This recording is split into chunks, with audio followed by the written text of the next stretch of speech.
Hello everybody, 4-Star here, back at it again with another AFL video. This time we're on episode 5 and we're going to cover weeks 8, 9, and 10. And we got our first game of the day with the Voodoo taking on the Predators, who have those nice new uniforms that I just made specifically for this series. And we also got some Iowa ones coming up as well. Here to start off the game, Predators quarterback Shane Stafford throws this one right to Marshall, and he takes this one about 36 yards into the end zone for their first touchdown of the night. After a New Orleans 3-and-out, Stafford would connect with Marshall once again for a similar 35-yard touchdown as he high steps his way into the end zone. Mark Green and Voodoo would finally respond this time with a 9-yard touchdown pass to Cole. A couple drives later here, and Stafford has the ball, throws it, and it gets tipped in the air and then caught by Myers in an amazing first down. A couple plays later, Clayton for the Voodoo gets a break for their team as he gets a big sack. But then on the very next play, Stafford throws it at the wall and Davison grabs the ball to get at the 1-yard line. And then the Preds would finish off a drive here with a 1-yard rush touchdown by Ryan. The Voodoo would finally get a break here on defense as Stafford throws an errant pass almost intercepted, and it'll be a 4th down.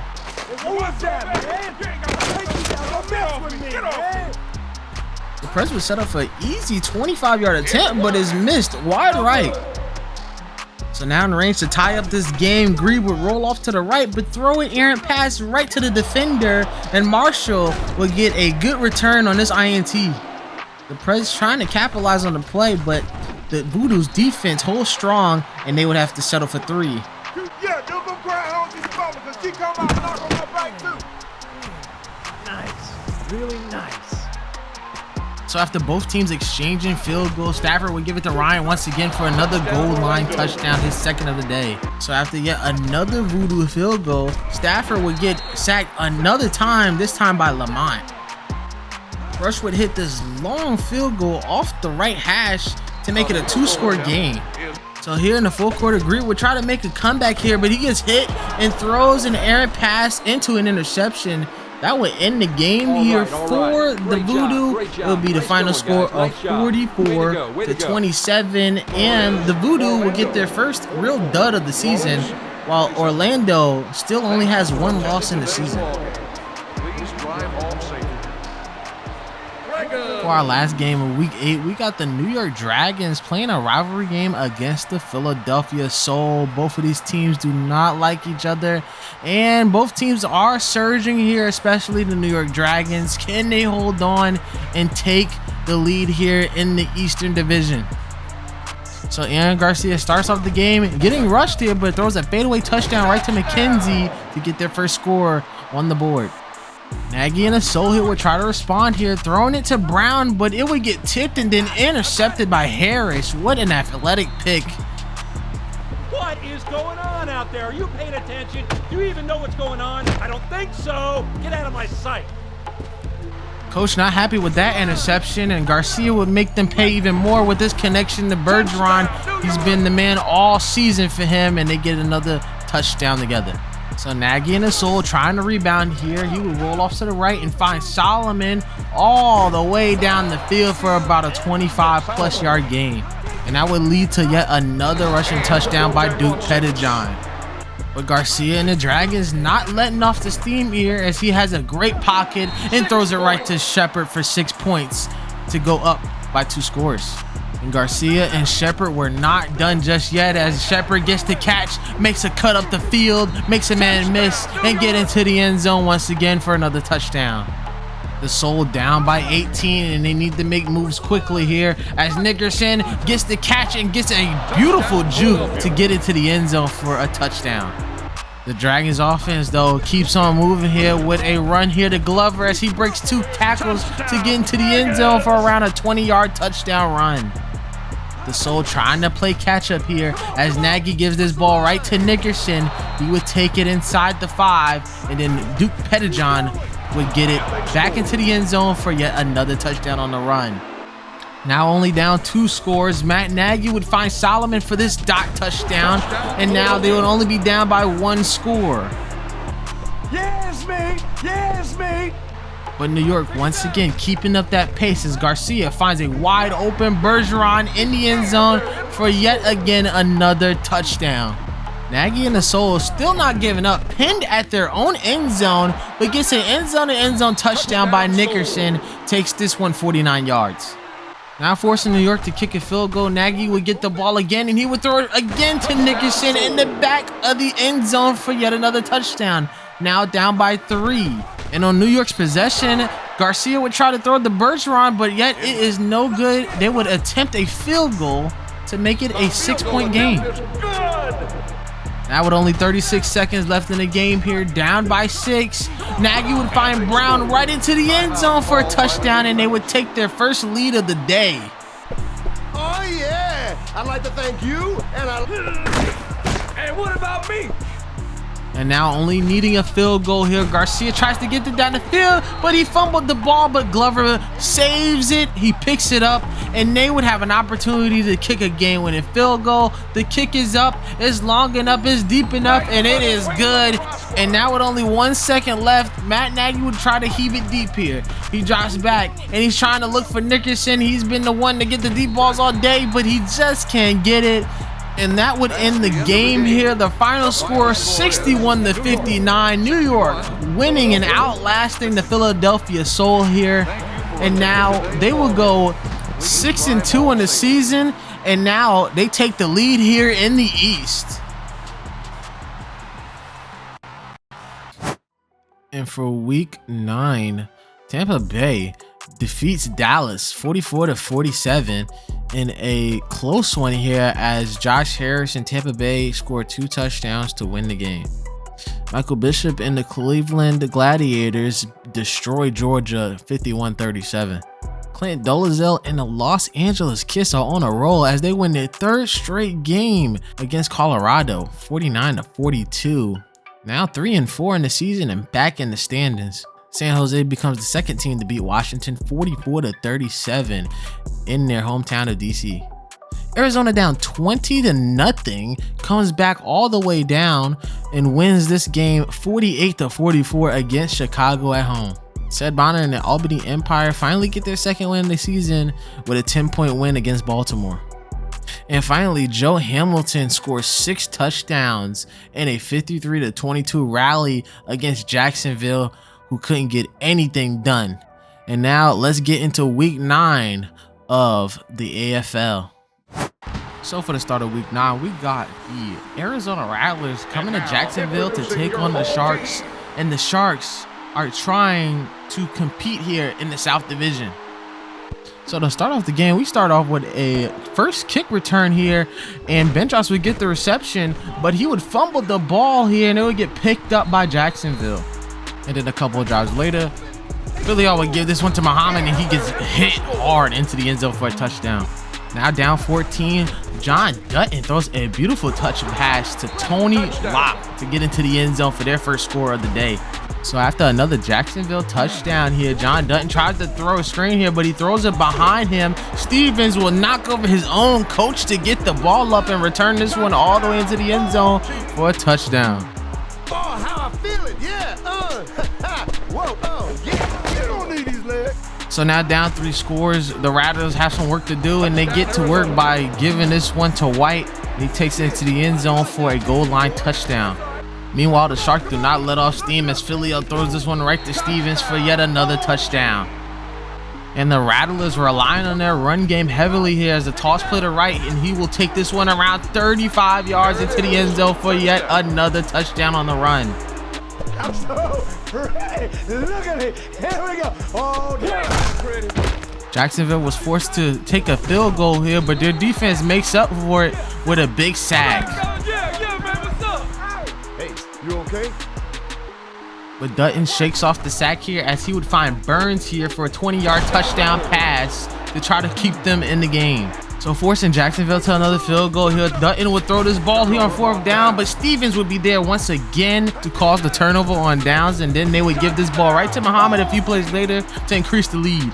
Down 20 here, approaching the 4th quarter, but John Dutton will find Tony Locke once again. That is his main man all season, and now they will make it a 2-score game once again. After the Jacksonville's touchdown, John Dutton sees himself on a 4th down, but he gets sacked, and Jacksonville would get the ball back. And then to finally put the nail in the coffin here, Philly will find Burley, and he would take this one 43 yards into the end zone for a touchdown. The final score would be 65-42, and the Jacksonville Sharks keeping themselves up here in the South Division, which is one of the most competitive divisions in this series. So for our last matchup of week 9, we got the Colorado Crush taking on the Chicago Rush here. Both teams here trying to fight themselves back up into the American Central. So the Crush start off the drive here at midfield, and Graziani would throw a pick right to Cornelius Bonner, one of the league leaders in interceptions this season. Come on, we can't have a turnover. Yeah, what are you thinking? Get the ball back. Now go on, get out of here. And then Chicago's Kevin Ingram would get the screenplay, make a spin move, and then he would not get touched as he makes his way into the end zone for their first score. Kevin Ingram would not be done yet, as Kaleo would find him again for yet another passing touchdown to keep them up in the lead. Chicago trying to make it a 2-score lead here as Kaleo tries to find Ingram for the 3rd time today, but he gets intercepted by Marshall. Colorado would see their first touchdown here as Graziani would throw this one right to Davis in the end zone to make it a 1-point game. So right after the 1-minute warning here, Vidic, the kicker, would try an onside kick, and then Colorado would actually recover it as it was tipped by the receiving team. And this would lead Graziani to throw this huge bomb right to Davis to put them inside the 5. And then right before the half, Graziani would throw this one right to Marshall to take the lead. Let me call my mama real quick. And to start the second half, Ingram would get a pretty decent return, taking it near midfield. Yeah, I hope you saw that, because I'm doing it all day. Show him out, so you better get with it. Although the height would die down as Dozar gets stuffed behind the line for a turnover on downs. So with the turnover on downs, Graziani continues the momentum as he throws a 45-yard bomb to Davis for another touchdown. And then after the Rush get forced to kick a field goal, Graziani finds Davis once again for yet another touchdown to increase their lead. But finally at the goal line, Chicago finally get into the end zone as McCleskey pushed this through the goal line. As we continue into the 4th quarter, Kevin Ingram, who is basically the MVP of this game for Chicago, takes this one all the way down the field for a kick return for a touchdown.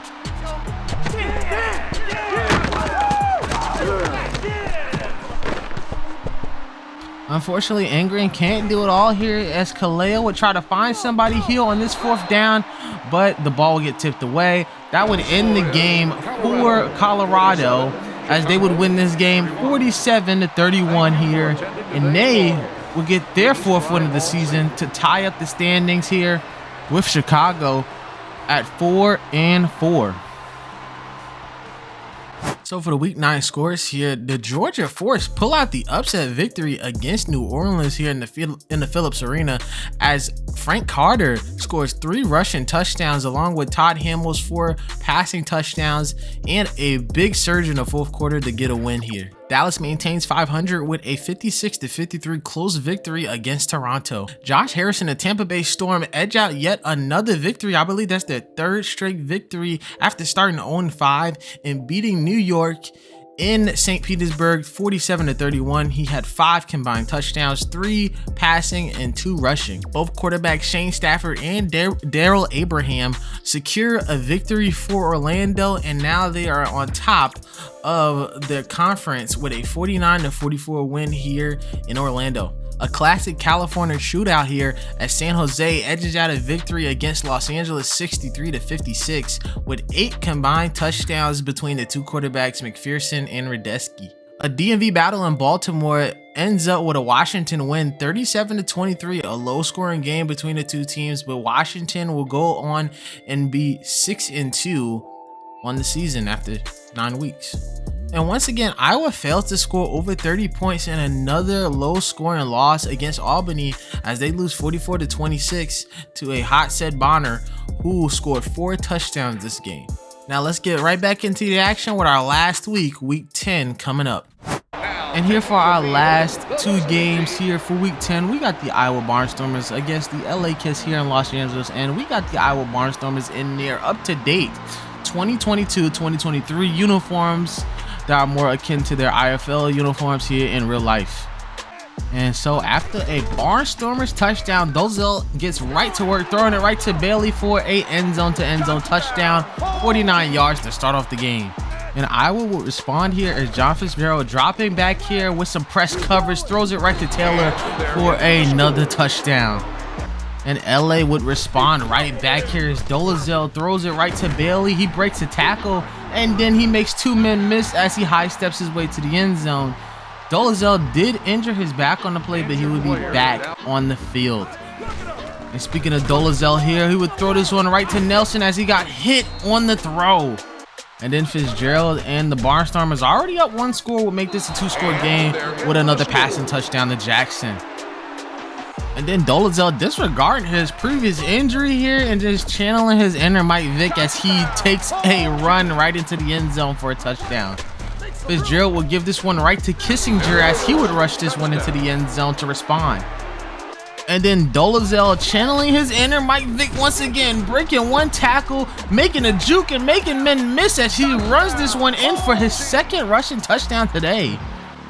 And then this game would turn into the Brandon Scipio game for the rest of it as Scipio gets a reception into the end zone for a touchdown, the first of many today.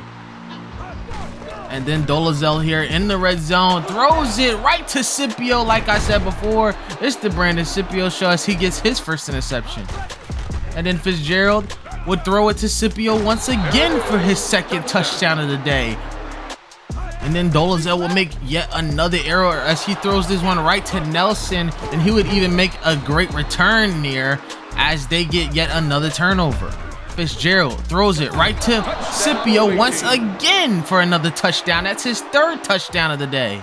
And now down 3 scores here on 4th down. Dolezal would throw it to Bailey, but Bailey would get knocked over the barricade for a turnover on downs. This would lead to Fitzgerald here dropping back and throwing it to, guess who? Brandon Scipio for his 4th touchdown of the day. I want to thank the Academy, baby. Thank you. This is my baby right here.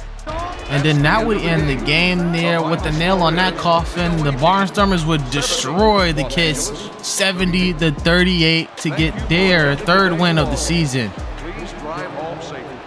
And so for our last game of the episode, we got 2 lower tier teams here with the Storm here trying to get out of the South here, but they're in last place. And then of course we got the last place in the East, the Toronto Phantoms. So Josh Hines would have a breakout game here as he would throw this touchdown right to Hines to take the lead here. And then Joe Hamilton would respond here with a bomb to Nash, would take it 45 yards into the red zone. And then Hamilton would give it to Bob McMillan as he dives over the pylon for a touchdown.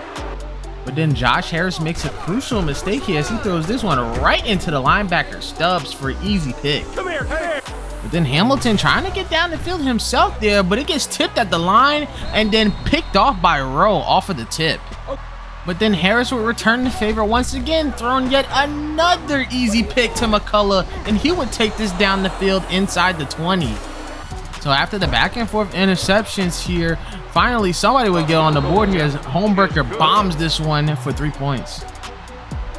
And then Josh Harris here would throw yet another pick, his 3rd straight pick to the linebackers today. Listen, come here. And the Phantoms will go right back to the run game once again as Bob McMillan would take this one into the goal line for another touchdown. So Hamilton in the game after giving Tampa Bay a 3-and-out throws it deep right to Nash, and they increase the lead here as McIntyre would even get injured trying to defend Nash there on that play. So after the Tampa Bay touchdown, Toronto is going right back to the run game, and McMillan runs through 2 men to get a great 15-yard gain.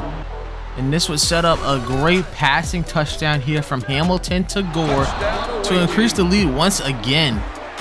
Now down by 17, Harris would throw this one right to his wide receiver Hines in a screen play to score to try to get back in this game. So the Storm would get a huge break here as number 92 sacks Hamilton in the end zone for a safety to make it a 1-score game. And then with that momentum, Harris would throw this touchdown right to Rowe, and now all they need is a 2-point conversion to tie. Thank you, I wasn't expecting this. You're too great. And here on this 2-point conversion, Harris would throw it right to Rowe for the 2-point conversion, but there was a penalty for holding, so they will have to repeat the try. Let's get it going. But it does not matter to Harris and Hines as they get the 2-point conversion anyway to tie the game. And the momentum keeps on going for Tampa Bay here as Hamilton would throw this INT right to Hines as he steps up to get the pick. Toronto's defense was whole here, but Tampa Bay would get a field goal to finally take the lead here. So now down by 3, Hamilton would have to throw this one deep to McCullough, and it looks like it's going to get picked off, but McCullough catches up with the ball and gets a big touchdown. So here on a crucial 3rd down here in the 4th quarter, Harris would try to throw it to his man, but he gets tipped away for a 4th down. They would kick a lengthy field goal here to make it a 1-point game, now down by just 1 singular point. But here in this crucial 3rd down, Hamilton would throw this one to Nash, and they would run the clock down to make this one a 45-44 game, and the Phantoms just barely run away with this game here as they increase to 3-6 as they try to catch up here in the East Division. All right, so for week 10 here, I did speed up to week 11, so we're just going to get the scores here at the front. And we got the Predators losing to the Jacksonville Sharks 63-40. We have the Soul destroying the Desperados 51-37. We have the Voodoo beating the Rattlers 52-45 to go 6-3. We got the Empire beating the Rush 51-48, only winning by 3. We got the Gladiators beating the Crush here 36-31 in a low-scoring game. You have the Brigade beating out the Sabercats 52-38 to get their 3rd win on the season. And you have the Georgia Force losing to the New York Dragons 70-55. For our standings here on week 11 here in the National Conference, we got the Predators at 7-2, the Dragons at 7-3, the Voodoo and the Sharks at 6-3, the Force at 5-5, the Soul at 4-5, the Desperados and Storm at 4-6, and the Phantoms at 3-6. And for the American Conference, you got the Valor at 7-2. You got 3 teams at 5-5 with the Sabercats, Rattlers, and Crush. You have the Rush and the Barnstormers at 4-5, the Gladiators at 4-6, along with the Empire, who are also at 4-6. And then in last place, you have the Brigade and the Kiss at 3-6. For the injury report, you got some big losses here. Backup quarterback Will Radesky is out for the season with a broken wrist. It looks like it's pretty severe here, but also with a broken wrist, but only out for about 5 weeks is Andy Kelly. He has a broken wrist. He's going to be out 5 weeks. He was our leader, I believe, in touchdowns this season for the Desperados, so that's going to be a big hit there. We also got some other injuries that have been recovering here, as we got some broken fibulas and tibulas coming back here. Should be coming back by probably the next episode here with Samuels. Torn bicep by Thomas. Swain with a broken tibia, he's going to be coming back here. A lot of guys trying to come back here near the end of the season. And Duke Pettijohn, also a great running back for the Soul, he has a broken finger, so he'll be out trying to heal that one for a week. And then you got some guys coming back here. Billy Parker, I believe he was out for like 9 weeks with broken ribs, and he is questionable for the upcoming week here, I believe in week 11 or 12. And then you got Hugh Hunter, who is probable after a broken wrist after missing, I believe, about 6 weeks. All right, so for our passing stats, our ratings leader is Shane Stafford, who has 37 touchdowns and only 3 picks. Right behind him is Aaron Garcia with just under 2,000 yards, 48 touchdowns and only 6 picks. And of course, the aforementioned Andy Kelly, who has a broken wrist. He will not be playing until probably the end of the season. He has just over 2,500 yards, 50 touchdowns and 7 picks. And then you got John Dutton. I believe he is our passing touchdowns leader. Yes, he is. 52 touchdowns and only 13 picks, 2,558 yards, as he is also our passing yards leader. Then for rushing, we got Chad Duke still in the lead here for rushing yards. Right behind him is Lonnie Ford. They both have 8 touchdowns. And then our touchdowns leader is Marlon Jackson. He has 11 touchdowns along with Chris Ryan. Both of them solid members of each team, as they are touchdown machines when it gets to the goal line. Then you got Aaron Bailey here, our receptions leader when it comes to receiving stats here. 76. He's only one behind Troy Bergeron, who I believe has the most yards this season. Yes, he does, with 1,067, but Tony Locke still holds that touchdown lead, as he has 27 touchdowns this season. For the defense here, we still got Dialio Burks, the wide receiver slash linebacker, for most tackles here this season, most tackles for loss, and with most sacks is Joe Jacobs for the Valor. The 36-year-old still got it in him. And you have a tie for interceptions here with Cornelius Bonner and Mike Horacek, and right behind them is Andy McCullough with 6 INTs this season. So I would like to thank you guys so much for watching this episode of the Arena Football League. We still got more to come here as we continue week 11 through 13 in our next episode, in episode 6. Hope to see you guys there. And in just about 3 episodes, we should be going to the playoffs here in our first season here, so that is very exciting. Hope to see you guys in that one, and I hope to see you guys in our next few videos here for both the BFL and the ASFL. I'm sorry, the AFL. And please like and subscribe, and we'll see you guys next time.